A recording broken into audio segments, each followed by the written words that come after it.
Welcome to INR इफ़त नावल reader. तो चलिए आज शुरू करते हैं लव द डेविल के अगले चैप्टर को, चैप्टर 35। ये बात सुनकर कि मानसी भी उनके साथ जाना चाहती है, सक्षम हैरान रह गया और वो वहीं रिया की मुट्ठी आपस में कस गई। ये लड़की सच में काफ़ी ज़्यादा बेशर्म थी। मानसी ने उन दोनों के हैरान भरे चेहरे को देखा और कुछ नहीं कहा। वो उन दोनों को नज़रअंदाज करके अपने कमरे में चली गई। रिया को अभी भी गुस्सा आ रहा था, वो भी बिना कुछ बोले वहाँ से चली गई। सक्षम बस वहीं खड़ा रह गया। वो सच में लड़कियों के मामले में बिल्कुल फट्टू था। उसको समझ नहीं आ रहा था कि आखिर इन दोनों लड़कियों का एकदम से क्या हुआ। उसने पहले मानसी को जाते हुए देखा, फिर रिया को। उसके बाद उसने अपना सर हिला दिया और वहाँ से तुरंत निकल गया।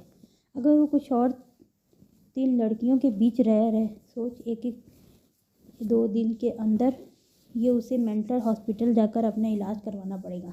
मानसी अपने रूम में आई और कॉलेज के लिए तैयार हो गई। जब वो तैयार होने के बाद नीचे आई तो सक्षम वहीं था। उसने उसको साइड की नज़र से देखा और मन ही मन गालियाँ दी। उसके बाद वो उसके पास जाकर बैठ गई। कुछ देर तक वो उसे घूरती रही, लेकिन सक्षम इस वक्त अखबार पढ़ने में बिजी था। सक्षम ने साइड की नज़र से उसे देख लिया था। जब मानसी उसे घूर रही थी तभी सक्षम ने कहा, क्या चाहिए तुम्हें कैसे पता कि मुझे कुछ चाहिए? मानसी ने कहा, क्योंकि तुम मुझे ऐसे उसी वक्त को देखती हो जब तुम्हें कुछ चाहिए होता है, इसलिए जो भी चाहिए सीधा सीधा बोल दो। मुझे फ़ोन चाहिए, मानसी ने कहा और फिर वो सक्षम को दोबारा से घूरने लगी। और तुम्हें फ़ोन क्यों चाहिए? तुम्हें इसकी क्या ज़रूरत पड़ गई? सक्षम ने कहा तो मानसी ने तुरंत जवाब दिया, क्योंकि मुझे फ़ोन की ज़रूरत है। मुझे अपने स्टडीज़ के लिए भी फ़ोन की ज़रूरत पड़ती है, और अगर मैं किसी दिन किसी मुसीबत में पड़ गई तो फिर कम से कम मैं तुम्हें कॉल तो कर सकती हूँ। वैसे मेरी ज़िंदगी में सबसे बड़ी मुसीबत तुम ही हो, लेकिन छोटी छोटी मुसीबत में तुम मेरे काम आ सकती हो, इसलिए मुझे ऐसा लगता है कि मेरे पास फ़ोन होना ही चाहिए। वैसे भी मेरा पुराना फ़ोन तुम्हारी वजह से ही खोया था। तुम्हारे उन 2 कौड़ी के आदमियों ने उसे पता नहीं कहाँ गिरा दिया, और अब तुम ही मुझे फ़ोन ला कर दोगे। मुझे अभी के अभी फ़ोन चाहिए। सक्षम अपना फ़ोन निकालकर किसी को मैसेज कर रहा था।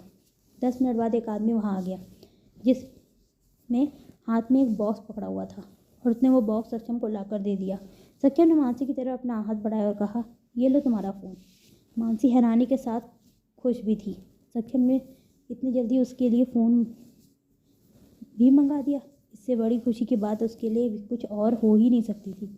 वो मानसी से खुशी से अपना फ़ोन पकड़ने ही वाली थी कि सक्षम ने उसे देने से पहले उस फ़ोन को डब्बे से बाहर निकाला और उसमें सिम को लगाकर अपने फ़ोन पर कॉल की, ताकि उसके पास मानसी का नंबर आ जाए। और उसके बाद उसने वो फ़ोन मानसी को दे दिया। तुमने एक लड़की को बिना पूछे उसका नंबर लिया है? तुम भी एक नंबर के बेशरम इंसान हो, मानसी ने कहा तो सक्षम उसे घूर कर देखा। उसके बाद मानसी ने अपनी नज़रें नीचे झुका ली और फ़ोन को खुशी से देखने लगी। अरे वाह, ये तो अभी अभी मार्केट में आया है, सबसे महंगा फ़ोन। तुम्हें ये कहाँ से मिला? और तुमने इसे इतनी जल्दी कहाँ से मंगा लिया? जिसे कंपनी का ये फ़ोन है, वो कंपनी मैंने ही खरीद ली है, सत्यम ने कहा तो मानसी ने उसे आंखें फाड़ कर देखा। तुम तो यार सच में बहुत अमीर हो। इतने पैसे कहाँ क्या करते हो? कुछ मुझे जैसे गरीब को भी दान में दे दिया करो, मानसी ने कहा तो सक्षम तुरंत बोला, ये सब तुम्हारा ही है। क्या तुमने क्या कहा? मुझे ठीक से सुनाई नहीं दिया। कुछ नहीं, ये कहकर सक्षम वहाँ से निकल उठा और उसने उठते हुए कहा, अगर तुम रात को पार्टी में चलना चाहती हो तो तैयार रहना, मैं तुम्हें लेने आऊँगा। सक्षम की ये बात सुनकर मानसी भी ज़्यादा खुश हो गई, क्योंकि सक्षम ने कार्तिक को रिया के साथ आने के लिए कहा था, लेकिन उसको लेने वो खुद आएगा। इस बात से मानसी काफ़ी ज़्यादा खुश थी। मानसी ने खुशी से कहा, हाँ ठीक है, मैं तैयार रहूँगी। उन दोनों की बात ये सब बातें ऊपर खड़ी रिया सुन रही थी। सक्षम सच में उसको बिल्कुल पसंद नहीं करता था, क्योंकि उसने उसे कार्तिक के साथ आने के लिए कहा था और इस लड़की को खुद पार्टी में लेकर आएगा। मतलब सक्षम की नज़रों में रिया कुछ भी नहीं थी। रिया को मानसी से काफ़ी जलन हो रही थी, और वहीं मानसी के चेहरे पर एक प्यारी सी मुस्कुराहट थी। मानसी ने फ़ोन को चारों तरफ से देखा। उसने कैमरा निकालकर उसमें एक अपनी प्यारी सी फ़ोटो खींची, उसने अपने फ़ोन का वॉलपेपर लगा दिया।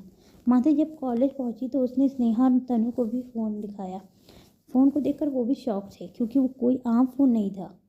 अरे वाह, तुम्हारी तो लॉटरी लग गई, ये तो सच में काफ़ी अच्छा फ़ोन है, स्नेहा ने तारीफ़ करते हुए कहा।